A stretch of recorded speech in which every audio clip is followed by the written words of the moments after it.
सनातन के खिलाफ बयानबाजी पर पलटवार। प्रदेश चुनावी प्रभारी प्रहलाद जोशी का पलटवार हुआ। उन्होंने कहा, विपक्षी गठबंधन पर निशाना साधते हुए कहा, सच बेधड़क से एक्सक्लूसिव बातचीत में कहा कि सनातन को कोई खत्म नहीं कर सकता है। इनके बयानों से तो ये मुगलों के बाप लगते हैं। विदेशी ताकतों ने सनातन को खत्म करना चाहा, मुगलों ने नुकसान पहुंचाया है, लेकिन कोई भी खत्म नहीं कर पाया और ना ही कर पाएगा।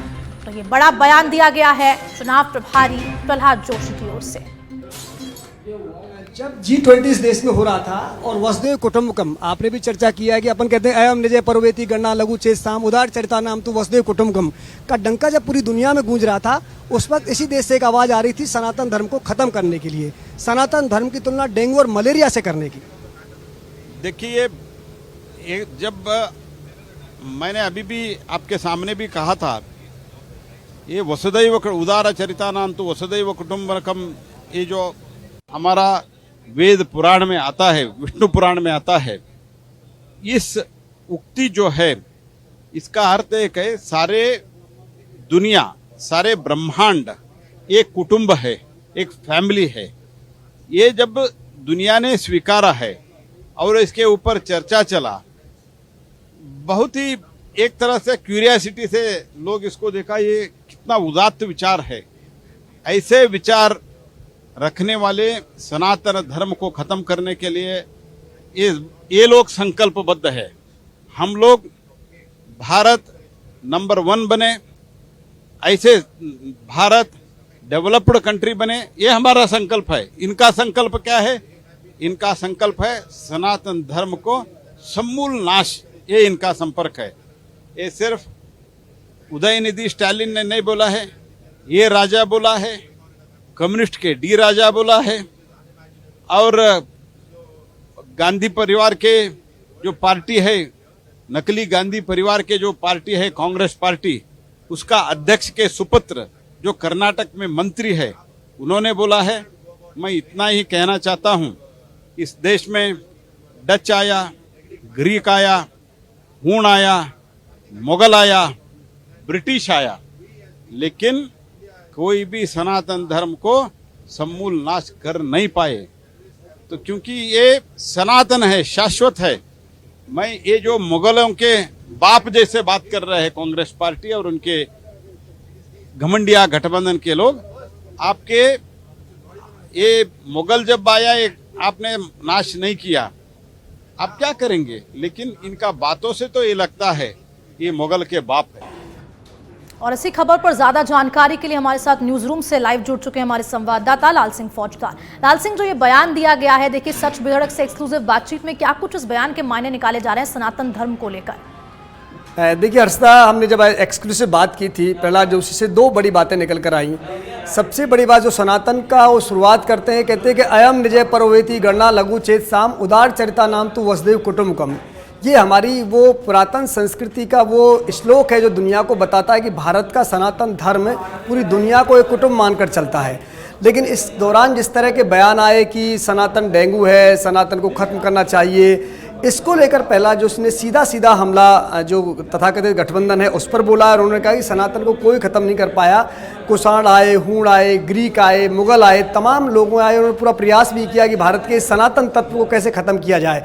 लेकिन जब इतने हजारों साल की गुलामी के दौरान सैकड़ों आक्रमणकारियों के बावजूद भी भारत की सनातन परंपरा जिंदा है, सनातन जिंदा है, तो इसलिए जिंदा है कि इसके तत्व में कुछ ऐसा है जिसको कोई मिटा नहीं सकता।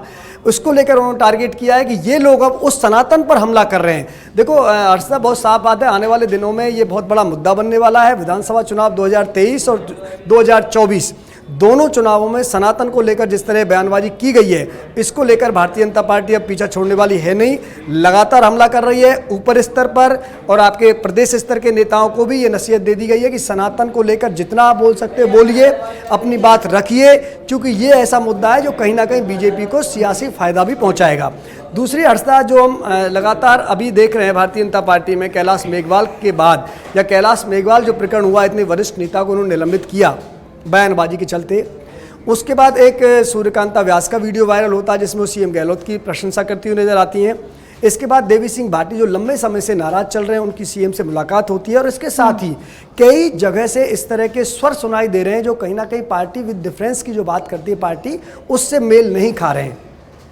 या मैं सीधे कहूं कि वो कहीं ना कहीं पार्टी की लाइन से अनुशासनहीनता की श्रेणी में आते हैं। तो आज सच बेधड़क से एक्सक्लूसिव बात करते हुए उन्होंने साफ साफ कहा है कि मैं आपके टीवी चैनल के माध्यम से उन तमाम नेताओं को, उन तमाम कार्यकर्ताओं को ये कह देना चाहता हूँ कि मैं यहाँ हूँ, आपकी कोई बात है, कोई शिकायत है, कोई गिले शिकवे हैं, आप आइए बात करिए, मैं पूरी कोशिश करूँगा कि उनका समाधान किया जाए, लेकिन पार्टी में अनुशासनहीनता बर्दाश्त नहीं की जाएगी। सीधा मायना है हर्षदा, एक मैसेज दिया है कैलाश मेघवाल जैसे वरिष्ठ नेता पर इस तरह की कार्रवाई करके पार्टी ये कहना चाह रही है कि अब कोई मुगालता नहीं पाले पार्टी में, कोई बड़ा नेता हो या छोटा कार्यकर्ता हो या छोटा नेता हो, पार्टी अपनी जो लाइन है पार्टी की उसको बर्दाश्त यानी कि उससे अलग हटकर चलने को बर्दाश्त नहीं करेगी।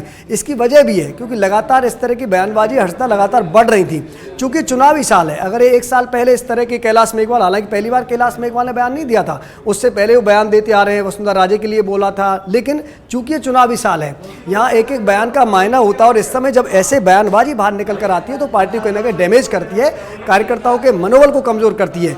वही प्रहलाद जोशी कहना चाह रहे हैं कि इसलिए बयानबाजी से बचें, पार्टी जो लाइन तय कर रही है उस पर चले, पार्टी लाइन से अगर आप इतर कोई रोल करोगे तो निश्चित रूप से पार्टी आपके खिलाफ कार्रवाई करने से कोई भी गुरेज नहीं करेगी। हर्षदा बिल्कुल लाल सिंह, देखिए जिस तरह आपने बताया कि जो अनुशासनहीनता पर जो कार्रवाई की गई, निलंबित किया गया और साथ ही साथ जो ये बयानबाजी चली, इसको लेकर बीजेपी जरूर, क्योंकि चुनावी साल है, चाहे वो हम इस साल की बात करें, अगले साल की बात करें, लोकसभा चुनाव को लेकर, तो कहीं ना कहीं बीजेपी जरूर चाहेगी कि छवि खराब ना हो, जिस तरह से नुकसान चुनावों में बीजेपी को भुगतना ना पड़े।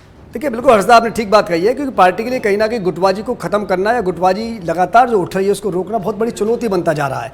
इससे पहले लगातार परिवर्तन यात्राओं से पहले एक लंबा समय पार्टी को ये सोचने में लग गया कि क्या एक ही यात्रा निकालनी चाहिए, क्या किसी फेस को आगे करना चाहिए, और अंत में इस गुटबाजी को थामने के लिए उन्होंने प्रयोग किया कि चारों दिशाओं से यात्रा निकाली जाए जिसका कोई चेहरा नहीं होगा, चेहरा केवल एक होगा, पीएम मोदी होंगे और कमल का निशान होगा।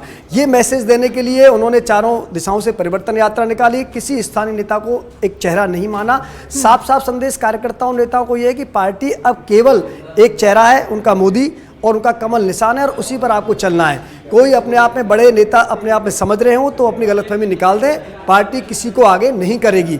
तो कोशिश यही है कि गुटबाजी रोकी जाए, लेकिन होता क्या है, इसी परिवर्तन यात्रा के दौरान हर्षदा हम क्या देखते हैं, कैलाश मेघवाल का प्रकरण हो जाता है, इसी परिवर्तन यात्रा के दौरान सूर्यकांता व्यास का बयान वीडियो वायरल सामने आ जाता है, इसी परिवर्तन यात्रा के दौरान देवी सिंह भाटी की सीएम से मुलाकात हो जाती है, और इसी गाये बगाए कई नेता अभी भी जो उनकी आवाज़ें बाहर नहीं आ पा रही हैं, स्वर बाहर नहीं आ पा रहे हैं, लेकिन कहीं ना कहीं दबे स्वर में वो पार्टी से अलग हटके इतर रोल अदा करते हुए अनुशासनहीनता कर रहे हैं। तो प्रहलाद जोशी ने आज सच बेधड़क से साफ साफ कह दिया है बात करते हुए कि अनुशासनहीनता बर्दाश्त नहीं होगी, पार्टी विद ए डिफरेंस में डिफरेंसेस बिल्कुल नहीं चलेंगे। चुनावी साल में एक एक बयान का बड़ा फर्क पड़ता है, कई बार इन नेताओं के बयानबाजी से जो कार्यकर्ता होता है पार्टी का उसका मनोबल टूटता है, वो डेमोरलाइज होता है। ऐसे में पार्टी चाहती है कि एक मैसेज उनको जाए कि आपको पार्टी लाइन से चलना है। जी लाल सिंह, बिल्कुल देखिए जिस तरह से प्रधानमंत्री नरेंद्र मोदी का एक नारा है कि सबका साथ सबका विकास, तो कहीं ना कहीं देखिए ये कमजोर पड़ता भी दिखाई दे रहा है, ऐसा माना जाए जिस तरह से बयानबाजी चल रही है और गुटबाजी भी आपने जिसका जिक्र किया।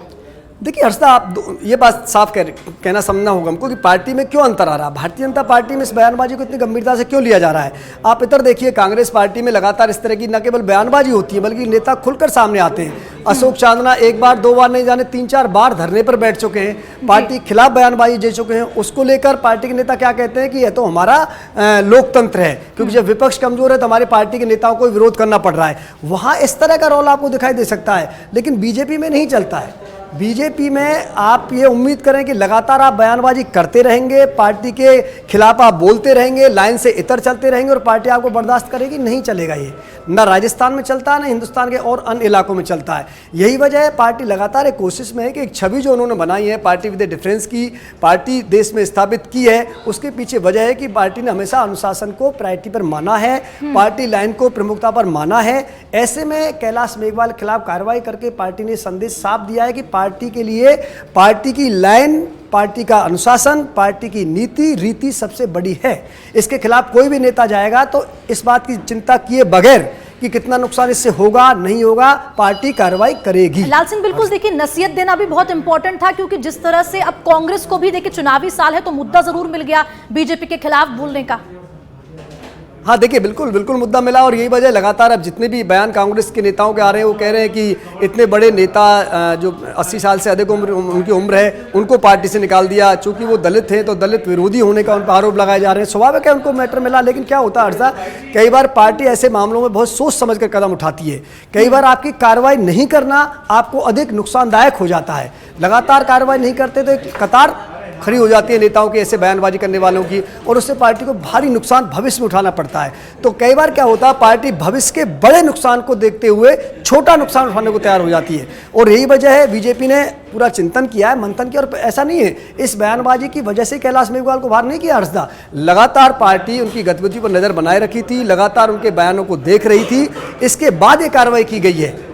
तो ऐसा नहीं है हर्षदा कि उन्होंने कार्रवाई करके उनको पता था डैमेज होगा, उनको पता नुकसान होगा, लेकिन कहीं ना कहीं पार्टी के मानना था कि अगर हम कार्रवाई नहीं करेंगे तो उससे अधिक नुकसान पार्टी को उठाना पड़ सकता है और नेता इस तरह के स्वर निकाल सकते हैं। ऐसे में पार्टी को ज़्यादा नुकसान होगा, लिहाजा आप एक सख्त संदेश देने के लिए कार्रवाई कर दीजिए, और उन्होंने कार्रवाई कर दी। जी लाल सिंह, बहुत बहुत शुक्रिया तमाम जानकारी हमें देने के